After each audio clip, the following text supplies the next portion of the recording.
I'm Nicole Bourgea, and I am an artist who's been commissioned along with Megan McNamara to paint a mural. This mural is a celebration and a tribute to the community of Ken-Gar, which was actually established a couple of years before Kensington. Ken-Gar was founded by formerly enslaved people in 1892. When thinking about how to appropriately celebrate this community, we didn't want to just gloss over all of the hardship that's happened. And so in doing some research about Ken-Gar, one of the themes that kept coming up again and again was the theme of light. In the research, I came across this African-American spiritual, which is titled Hold Your Light.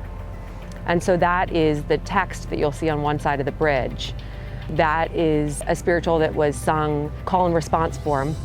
And I thought it really echoed some of the sentiments that I heard about this community. In the mural, we used not only that theme of light in the text, but also each of the historical structures that we've depicted some of them exist still today, and some of them were drawn from old photographs, but each of those structures have a lantern on them. And some of the community members from Ken-Gar have used a glow-in-the-dark paint to paint some of those lanterns, to light those lanterns. I thought that that was important because we not only heard stories about hardship in the form of, for example, electricity in the 1970s still not being something that the members of this community had. I thought that was important to highlight with the theme. Also, some really beautiful stories about families looking out for each other and kids, running and playing in the summers and knowing it was time to come home because someone's porch light would be turned on.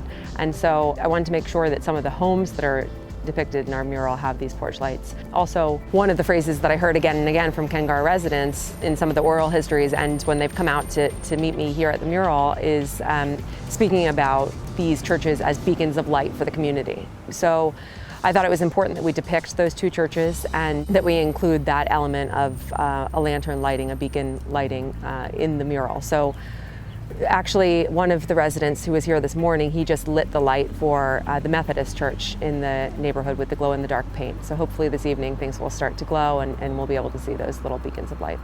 Hello everyone, my name is John Hopkins. I was born right here in Ken-Gar, Maryland, 4007 Plaza Mill Road on the other sides of the tracks. It's so great to share a little bit of history of how I was growing up in Ken-Gar. We didn't have much down here.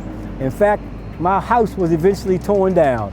I integrated Kensington Elementary School, and that was really a great experience. Everyone was excited in the neighborhood to finally be going to school with the white kids.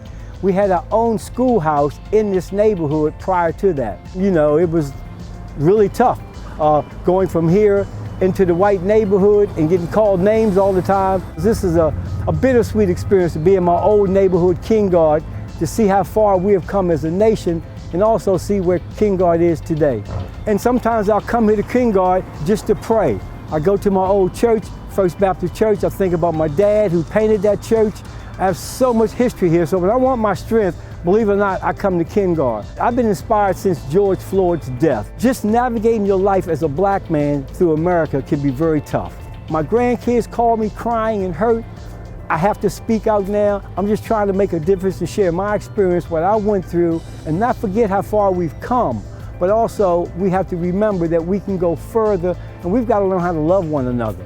Doing murals is really a lot about active listening. Hopefully, projects like this inspire people to listen to each other, people who live in communities side by side. I think that murals provide an opportunity for conversation to take place around, some commonalities and differences, and really just make us realize that we're all just one human race. So hopefully this will be one of those projects that opens up a further understanding and more conversations.